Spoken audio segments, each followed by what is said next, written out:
¡Hombre! Se ha preparado y nuestro amigo Julio. Aquí está, este no sabe lo que le espera encara.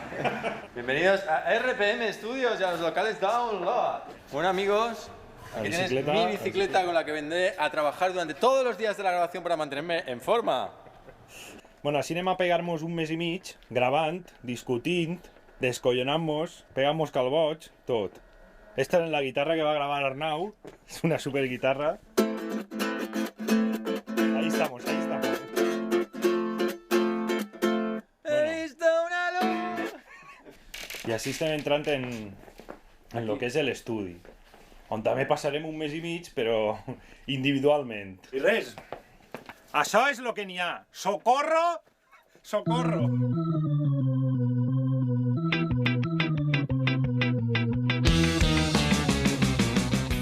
El disc que estem així parint als estudis RPM d'Almàssera es dirà L'últim heretge. És un disc que partix d'exactament la mateixa filosofia que van fer el Saó musicalment, o sigui, agafar cançó per cançó i a cada cançó donar-li el que demana cada cançó. Passen cada dia per suplici, mestres i bruixes, ateus i joglers. I entre la foscor de la nit he vist dos ulls il·luminant el camí.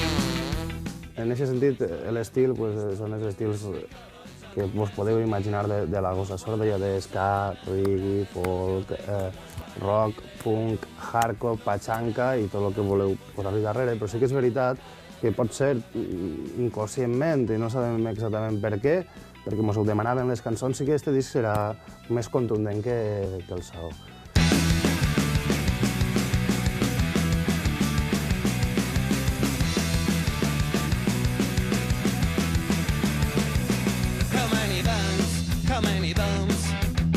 Xulerruia com dels pobles del món.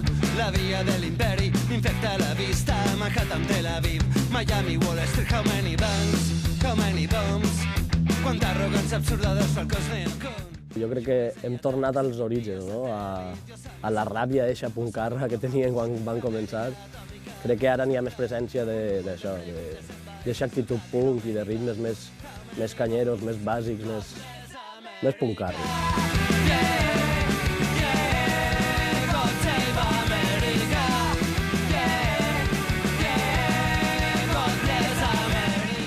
És menys tropical, si ha sigut tropical alguna volta. Sí, pareix un poc més agarrotat, és un poc més canyero. És un disc molt més directe, és un poc més cru que l'altre. La majoria de cançons ja estan pensades per a que els vents apareguen. Jo crec que sí, assentem millor el reggae, assentem millor el rock i el punk i perfilem millor el que serien els nostres gustos. Hi ha cançons que són de la Gossa i són evidents que són de la Gossa perquè només sona la veu de Nadal o l'estrofa ja té la identitat del grup, però hi ha cançons que hem jugat a fer més funky o fer riffs de guitarra. És molt interessant per al grup tindre diferents sonoritats i diferent diversitat de sons i donar més riquesa musical al grup i a part més varietat i que pot arribar a molta més gent.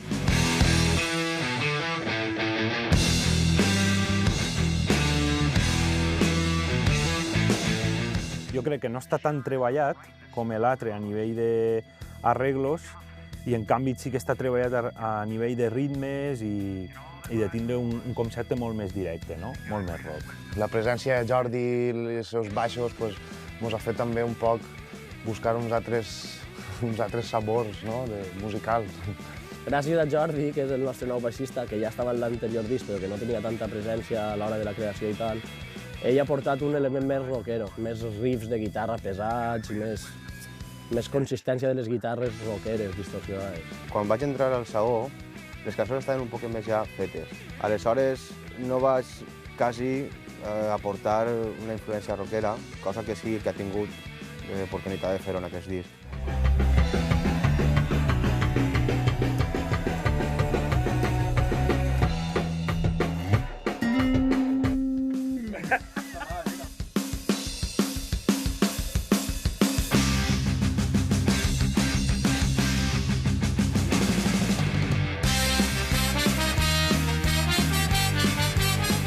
Home, el disc és com tots els de la Gossa, crec que és molt eclèctic, cada cançó és d'una mare, n'hi ha molts estils diferents no té una cohesió estilística, crec que la cohesió la dona més les lletres de Nadal, les temàtiques de les lletres, la manera de parlar que té ell.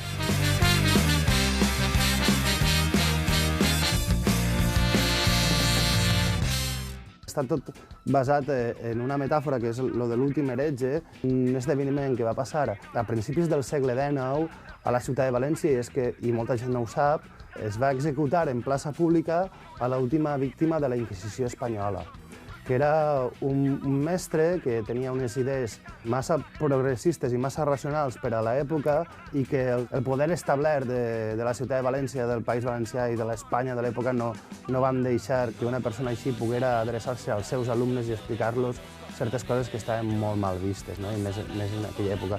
El que volem no és parlar del passat, del segle XIX, o fer una visió historicista, sinó parlar del present, de la ciutat i del País Valencià d'avui en dia. No podran rebutjar l'impacte a la cara de tota la llum.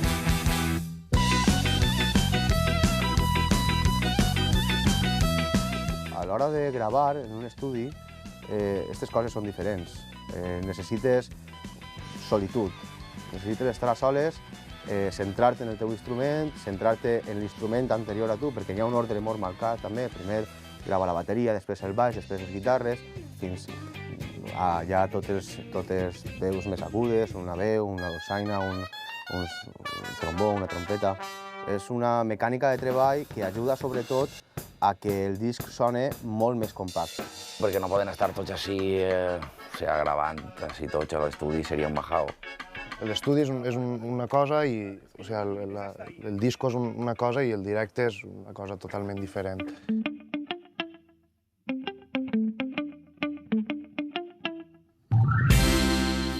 El disc és més per escoltar i per a ballar també, però el directe intentem que exploti tota la feina que hem fet en el disco, que acabe funcionant molt més en el directe i que la gent es quedi més sorpresa, no? Que tinga molta més força les cançons i tot.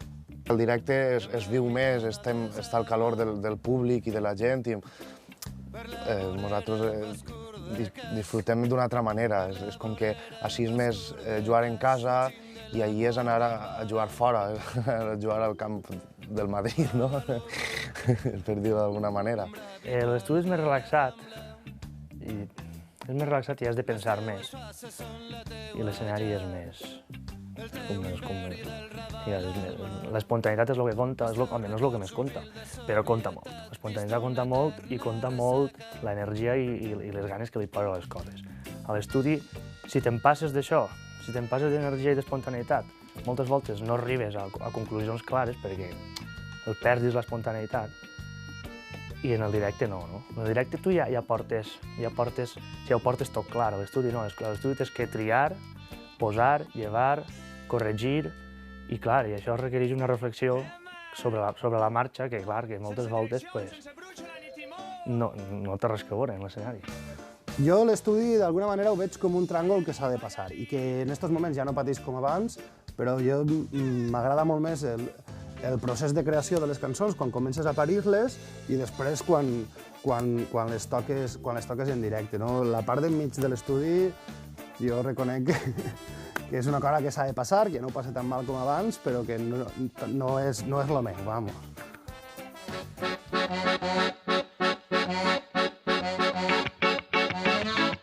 Quan vam escoltar les demos i vam decidir el procés de gravació com anava a ser, n'hi havia algunes parts on el grup i jo pensàvem que n'hi hauria gent que podria tocar algunes parts que la Gossa Sorda no tenia a músics com a instrumentistes per a fer aquestes parts, i també n'hi havia alguns colors que li volíem donar en algunes cançons i ens feia falta gent per a col·laborar.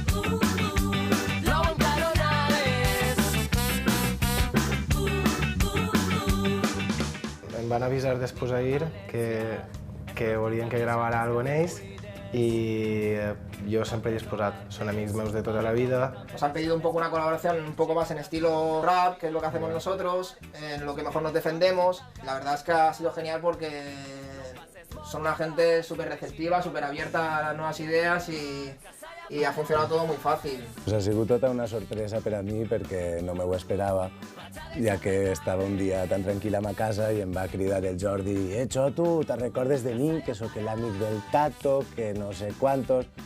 I jo dic, però què passa per ahí?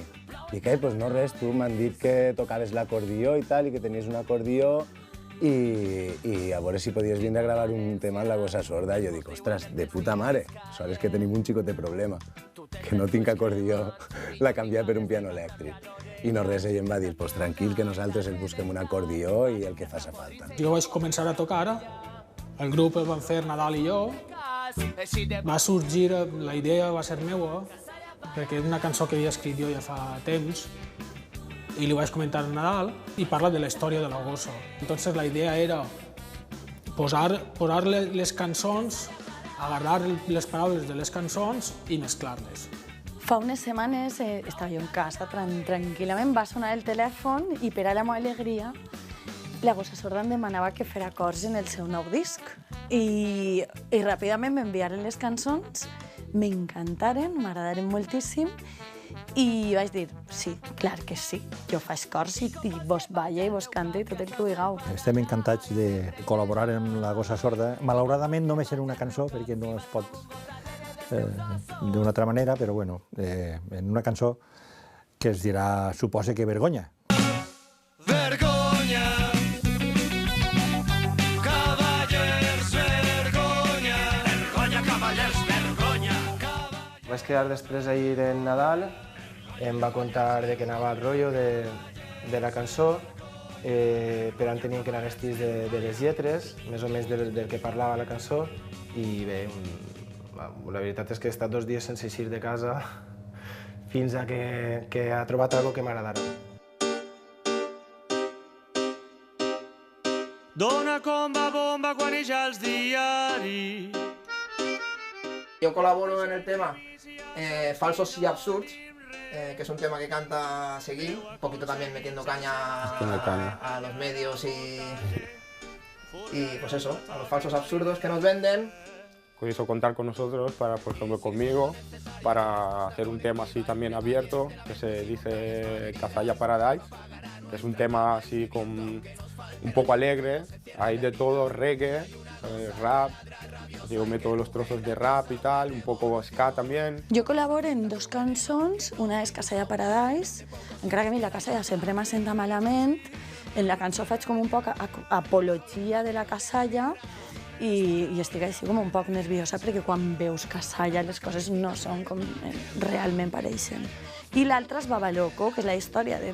Jo ho he entès així, la història d'un home de Barcelona que camina pel Raval, que no està bé i que ens ensenya com és de dur aquest tipus de vida. Bueno, doncs fem unes veus i jo toco un buzuki en alguns moments, acoplats un poc a com fa, a lo que fa la gossa sorda. Nos gusta mogollón lo que están haciendo y seguiremos apoyando pues todo lo que venga y lo que se nos proponga, porque la ilusión siempre está ahí. I és un honor, realment és un honor que pensen en nosaltres per a fer músiques noves, però referenciant-se no a la nostra música, però sí a la nostra idea. Tant la gossa sorda com quantitat de grups que en aquests moments n'hi ha de diversos estils, de moltes maneres de fer música diferents, però amb una idea clara de continuar fent país i de fer país. Què pot aportar? L'únic que pot aportar és riquea al món cultural i al món musical valencià. I d'ahir segur que em poden eixir coses molt interessants i molt bones. Jo estic convençut.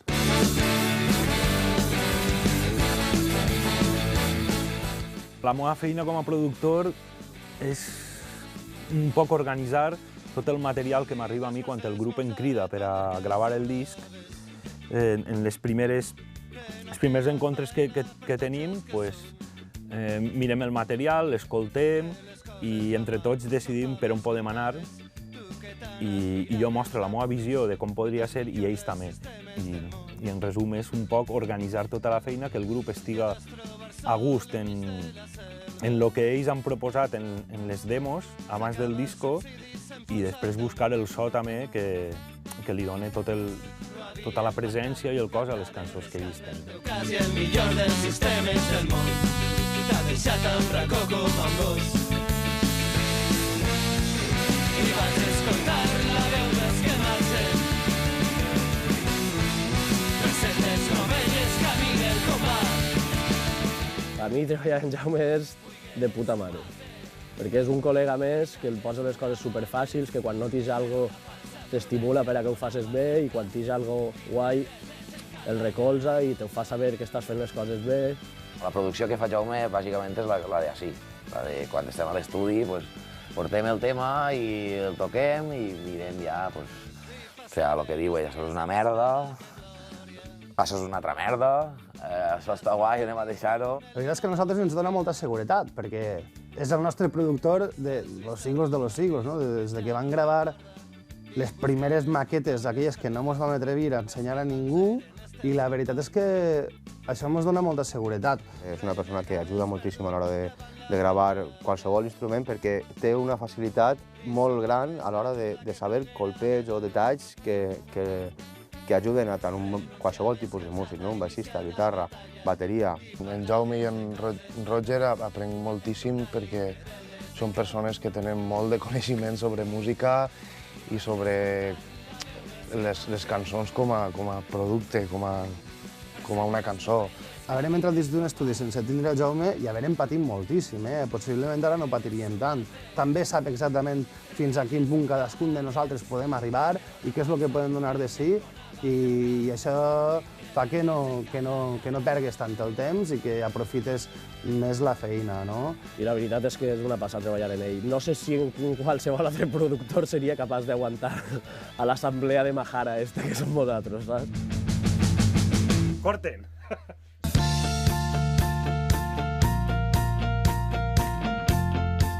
Quan acabes un disc sempre no és el millor moment per a fer per a valorar tota la feina. Bueno, aquesta és la meva opinió, perquè és tant de temps treballant, tants dies tancats en l'estudi, discussions i provar coses, eliminar coses, añadir coses que en un principi no tenies pensat, però després sí que les añadisses.